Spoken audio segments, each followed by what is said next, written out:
c'est pour que nous puissions nous confier cette famille. Vrai ou faux? Hein? Si nous confions dans la famille à Dieu, est-ce que c'est toi qui as créé cette famille-là? C'est toi qui as créé tes cousins? C'est toi qui as créé ta maman? C'est toi qui as créé ton papa? C'est toi qui as créé ta femme? C'est toi qui as créé ton mari? C'est toi qui as créé tes enfants? Tu n'es que géniteur. Mais pourquoi tu t'inquiètes plus que le Créateur lui-même? Pourquoi? Pourquoi vous vous inquiétez plus que le Créateur? Dieu lui-même t'a vu, il t'a donné. Redonne-lui ce qu'il t'a donné. Confie-le. Il est fidèle. Hey! Le nom de Dieu, c'est la fidélité. Il est fidèle. Il s'appelle fidèle.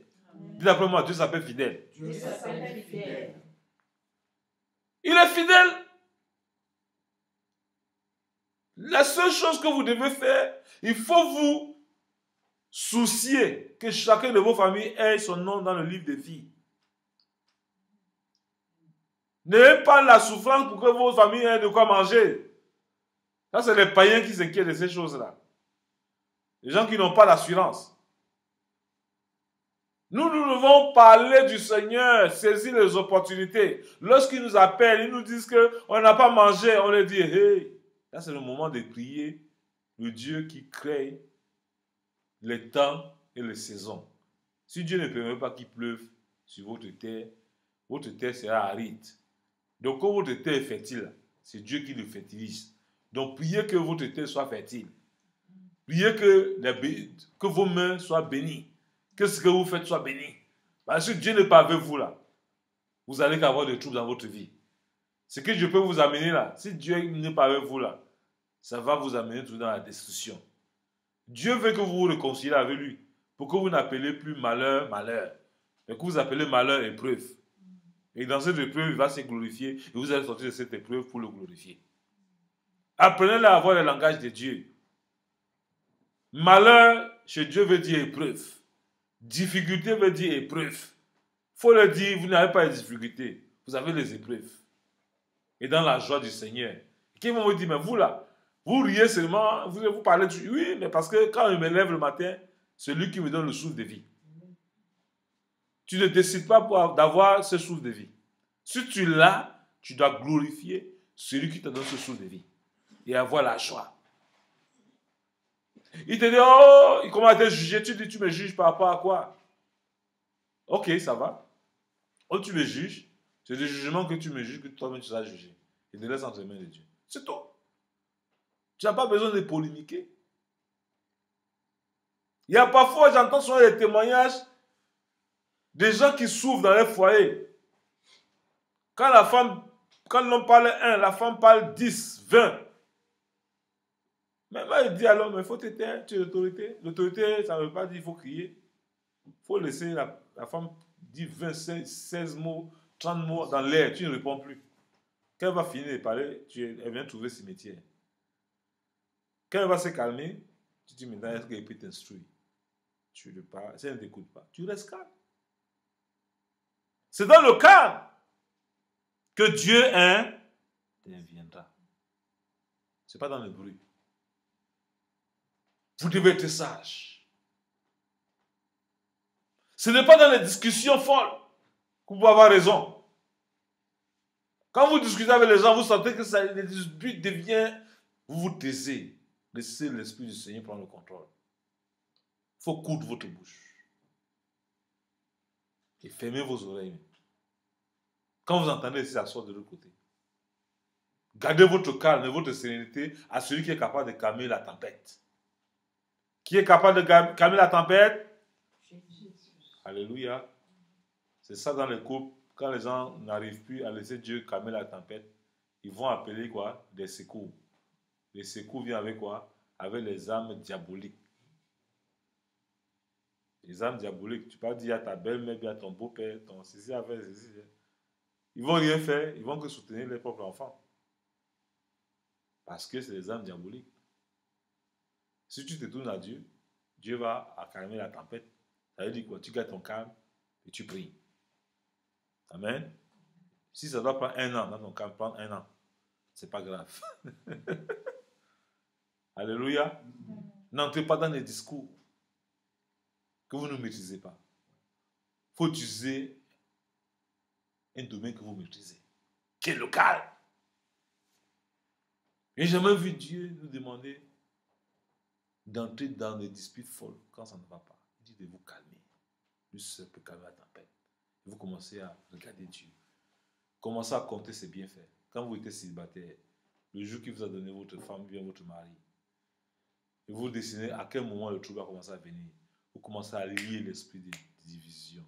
Dans votre calme, vous commencez à briser, vous commencez à voir l'ennemi venir. Parce que vous n'êtes pas calme, vous n'allez pas voir l'ennemi venir. Votre cœur va commencer à sortir de vous. Et quand votre cœur commence à battre, vous allez commencer à sortir des mots que vous ne contrôlez plus. Vous allez commencer à s'aimer des mauvaises semences autour de vous. Et ces semences vont vous aider à vous détruire. Vous allez oublier que hier vous vous appelez chérie, chérie, chérie. Quand même on va vous rappeler, c'était chérie qui? C'est le diable. C'est une diablesse en personne. C'est le diable que Dieu a envoyé dans ma maison. C'est le diable qui est dans ma maison. Tu vas commencer à appeler ta femme diable ou ton mari diable. Parce que vous n'avez pas laissé l'ingrédient de Dieu dominer votre vie. Qui est quoi? La joie du Seigneur. Si tu veux sauver une situation, tu dois apprendre à te calmer et garder la joie du Seigneur. Alléluia. Amen. Quand on venait raconter à Jésus, ses disciples disaient qu'on appelle prince des démons. Est-ce que Jésus cherchait à savoir qu'il appelait prince des démons? Il s'est calmé, il continue à faire l'œuvre. Mais les mêmes personnes qu'il appelait prince des démons ont commencé à changer d'avis. Ils sont allés jusqu'à le crucifier jusqu'à la croix. Pour vous dire quoi? On l'a crucifié pour que sa volonté s'accomplisse. Ça veut dire que si Dieu permet que vos ennemis soient là, c'est pour que sa volonté marche au travers de vous. Si on ne parle pas de vous, posez-vous la question si vous êtes avec Dieu. C'est important de vivre dans la joie. Même lorsque votre femme ou votre mari va commencer à parler mal de vous, sachez que vous êtes dans le vrai. Il y a parfois même votre mari va commencer à dire non, ma femme qui est à la maison là, c'est elle-même qui détruit l'œuvre. C'est elle qui détruit ma maison, c'est elle qui détruit tout. Ce n'est pas elle. C'est ton manque de maîtrise de soi qui te détruit. Dieu ne t'a pas dit de t'apporter. Il t'a dit calme-toi. Je ferai le combat à ta place. Mais toi, tu veux faire le combat à sa place. Alléluia. Donc quand il voit les gens commencer à accuser, dans un couple, accuser l'autre. Toi-même, tu es le problème. Mais quand tu dois quelqu'un comme ça, là, le petit doit te dire, fais attention, c'est toi-même qui est le grand problème. Regardez. Ça te dit quoi? Mauvais ouvrier de l'instant. Calme-toi. Quand il veut accuser le gars, on dit calme. Donc, je me calme. Il me calme et devient petit. Parce que, que si tu ne deviens pas petit, tu ne peux pas voir la victoire. Dieu dit, soyez comme les tout petits enfants. Alors, quand tu as compris ces choses, ton mariage ne peut qu'être miel. Quand il dit miel, ça veut dire que ton mariage sera toujours convoité. Mais les gens ne comprendront pas quelle est la puissance de ton mariage. C'est parce que tu es connecté à Dieu. C'est parce que Dieu est le centre de ta joie. C'est pour ça que ton mariage est dans la joie. Alléluia. Amen. Alléluia. Amen. Et personne ne pourra déstabiliser ton foyer parce que tu sais en qui tu as cru. Mais si tu as cru par tes propres forces, par tes propres tactiques, par tes propres espions, qui vont voir ce que monsieur fait, ce que madame fait pour te rapporter de tout, à la fin, tu vas avoir les résultats des coups que tu as jamais choisi dans ton coup, et tu as que la destruction.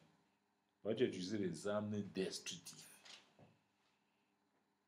Et ça commence subtilement, par un esprit de contrôle. Avant que vous soyez ensemble, vous avez eu des habitudes différentes. Et quand vous venez ensemble, vous devez bâtir une attitude avec Dieu.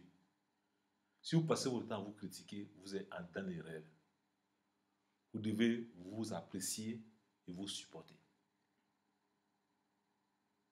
Amen. Amen. Un exemple, madame aime bien passer, jeter sa robe à gauche, à droite. Tu n'as pas besoin de dire à madame, mais tu ne peux pas ranger ça. Tu n'as pas les leçons à lui donner. Amen. Si tu veux que ça range, toi tu commences à prendre les habits, tu commences à mettre dans les scènes, tu mets dans le couloir. Quand elle va voir que non, tu ne fais pas la guerre, tu ranges ça comme il faut. Demain, elle aura honte de jeter. Mais si tu veux lui dire, faut arranger, elle va te justifier. Oui, je n'ai pas fait ça, j'ai fait ça parce que je voulais faire après. Il faut éviter. Vice versa. C'est ça qui amène des problèmes pour rien. Il faut vous réjouir. Mais ne soyez pas stressés. Vous êtes là, vous êtes à la maison, vous êtes stressés. Non, soyez libres. Alléluia. Soyez libres. Soyez libres parce que c'est Dieu qui est avec vous. Soyez libres de vos mouvements. Il y a un homme même qui est marié avec sa femme ne peut pas marcher avec quelqu'un, en route, il discute. Avec un homme marié, il discute, non, mon mari, non, je ne vais pas prendre le numéro d'un nom parce que mon mari va commencer à... Non. Si une femme a une attitude comme ça, là, elle dit qu'elle n'est pas vraie avec Dieu. Ou bien un homme a un problème de prendre le numéro d'une femme quand sa femme est là, c'est qu'il a un problème. Je vous dis ça, il faut avoir un esprit pur et sincère. Le mariage, c'est un engagement des gens, des hommes adultes et qui dépendent de Dieu et non de leur système personnel. C'est vos systèmes-là qui font que le mariage ne tient pas. Et de la même façon que ta vie spirituelle ne tient pas, parce que toi-même tu as établi tes propres systèmes. Tu as laissé le système de Dieu pour mettre tes propres systèmes en marche. Tu dis oui, Dieu lui-même sait que j'ai les factures, je ne paie pas la dîme, et puis il n'y a rien. Il n'y a rien parce que toi-même Dieu t'a créé libre. Tu peux faire ce que tu veux. C'est pour ça qu'il est important de saisir le pan de Jésus et dire Jésus, je veux marcher dans la joie. Ta joie doit être ma force. Si la joie du Seigneur est ta force, tu ne peux plus avoir de difficultés dans ta vie. Les difficultés là même là, tu vas leur dire venez même, venez, venez, tu vas rire au milieu des difficultés. Parce que tu sais à qui tu as cru. Et tes prières auront une grande efficacité parce que ça va marcher. Parce que Dieu peut compter sur toi. Dieu va dire au diable, tu vois ma fille, Lydie, va l'attaquer, elle va se moquer de toi. Il a permis à Satan d'aller attaquer Job. Job se moquait de Satan. Est-ce que toi tu peux te moquer de Satan? Il va dire, oh, va, essaie de diviser ce couple-là. Tu verras que c'est toi qui auras la honte. Satan va venir, il va vouloir faire tuer personne, ils vont se regarder comme ça là. Les défauts de l'homme vont regarder comme ça. Ah Seigneur, merci parce que tu m'as montré les défauts. Je sais que tu es capable de faire. Satan va dire, hein? Il ramène les défauts pour que les gens là se déchirent, ils se bagarrent, ils se racontent n'importe quoi. Eux, ils ne discutent pas. Il va retourner sa queue, il va fuir d'ailleurs. Donc saisissez la joie du Seigneur pour mettre au centre de votre foyer, de votre futur foyer. Je vous parle de ces choses pour que vous vous préparez. Le mariage, c'est un état d'esprit. Ce n'est pas un esprit de contrôle. Si vous mettez le contrôle, c'est satanique. Il faut croire en mariage comme tu crois ton salut. Que Dieu, c'est lui qui peut maintenir ton foyer. Qui peut maintenir tes enfants. Quand tes enfants vont à l'école, tu es avec eux. Tu sais ce qu'ils font là-bas. Tu sais quelle éducation on les donne. Mais pourquoi ils reviennent à la maison? Ils ont l'éducation à la maison. Parce que ta foi les maintient. Ce que tu crois d'eux, c'est ce que Dieu fait qu'il soit. Si tu crois que ton enfant va être bête, il deviendra bête. Mais tu crois que ton enfant est intelligent, il deviendra intelligent selon tes confessions. Tu crois que ton mari va réussir, il va réussir. Tu doutes que ton mari ne va pas réussir, il va avoir des problèmes parce que toi-même tu doutes. C'est cette énergie qui l'accompagne. Un mari doit croire en sa femme.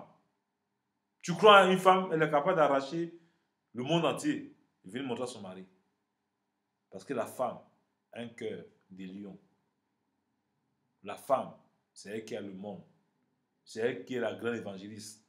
Jésus a compris le ministère. C'est pour ça qu'il croyait à Marthe, à Marie. Parce que les femmes, elles ont une capacité qui donne la vie. Aucun homme ne donne la vie. Non les géniteurs. La femme donne. Elle reçoit, elle donne. Nous respectons la femme. Alléluia. Amen. La femme a une capacité qu'il faut respecter. Nous les hommes, nous devons apprendre à comprendre que plus on honore nos femmes, on est honoré. Elle nous élève plus. Mais si on met en arrière-plan, nous on se détruit nous-mêmes. Apprenez à croire en elle et croire en ses capacités. Alléluia. Amen. Quand on dit de dialoguer, dialoguer là ne veut pas dire dialogue de païen. Quand tu comprends que ta femme, elle dit 15 mots, calme-toi, ne dis plus rien. Quand elle va se calmer, tu dis un mot. Si elle reprend encore 30 mots, tu te calmes encore. Amen. C'est comme ça qu'on fait. Tu ne l'exposes pas. Alléluia. Mais tu fais tout pour la contenir. Parce que Dieu t'a donné une capacité de te maîtriser. Mais si tu le fais, Dieu te bénit et ton foyer est béni. Au nom de Jésus. Parce que la femme, elle a l'art de parler. Dieu a fait ça avec la femme samaritaine. Venez voir ce que Dieu a. La femme crie, elle raconte. Mais l'homme, il gère. Donc quand la femme, tu l'as fait du bien, elle va raconter à 10 000 personnes comment tu le fais. Donc toute la prédication de là, c'est que mon mari, il est... Quand les autres vont dire mon mari, oh, mon mari, il est... Mais les gens vont commencer à venir savoir qui est ce mari-là. C'est comme ça là, que tu deviens le président, quand on va demander dans ton quartier qui on va voter comme maire, c'est toi qu'on va venir chercher. Ta femme fait des élections tous les jours. Mais si ta femme dit 1, toi-même tu dis 10, 20. Quand, oh mon mari, oh, quel mari. C'est même bien quand il dort même. Quand il n'est pas là, c'est heureux, c'est libre. Oh, n'amenez pas vos femmes. Elle est heureuse quand tu n'es pas à la maison. C'est un danger. C'est un danger pour toi. Fais tout et tout quand tu viens comme ça, là, c'est une fête. Amen. Ta femme elle veut faire des crêpes, elle veut te bourrer, elle veut te remplir. C'est toi-même qui dis, mais stop, stop, stop, stop, à tout moment. Alléluia. Et c'est comme ça. C'est un désir. Et ma fille Dominique, c'est un désir. Quand la femme, elle sourit seulement, elle dit, oh, mon mari, il arrive. Ah, je vais faire les crêpes aujourd'hui, je vais faire un gâteau extraordinaire. Mais le gâteau qui va le blanchir, non, non. Je vais faire un gâteau spécial. Parce qu'elle aurait une notion spéciale. À cause de la joie que tu lui apportes. Pas parce que tu lui apportes des trésors, des milliards, mais parce que tu crois en elle. Tu ne lui dis pas les mots méchants. Amen. Tu essayes de lui éduquer. Quand elle est dans son coin, elle dit, on dirait que ce que mon mari me dit là, c'est pour mon bien. Hein. Même si elle était mauvaise, elle commence à se ranger. Parce que chaque jour là, ton visage est devant elle. Ton visage est devant elle. Tu deviens une référence. C'est très important. Et vous devez faire attention parce que vos femmes vous observent. Elles sont vos imitateurs. Elles vous imitent. Amen. Nos femmes imitent les maris. Mais quand elles voient qu'elle ne peut plus s'appuyer sur toi, c'est là qu'elle commence à te jurer et te dire tous les mots. T'appuyer sur son mari ne veut pas dire qu'il apporte des milliards, mais il donne les idées et les pensées constructives dans la joie. Très important. Amen. Amen. Amen. Hein? Amen. Soyez bénis au nom de Jésus. Amen. Amen. C'est pour ça que donc, vous devez demeurer dans la joie du Seigneur. Refusez que le diable vienne voler cette joie. Que Dieu nous bénisse dans ce soir. Dans le puissant nom de Jésus-Christ. Amen.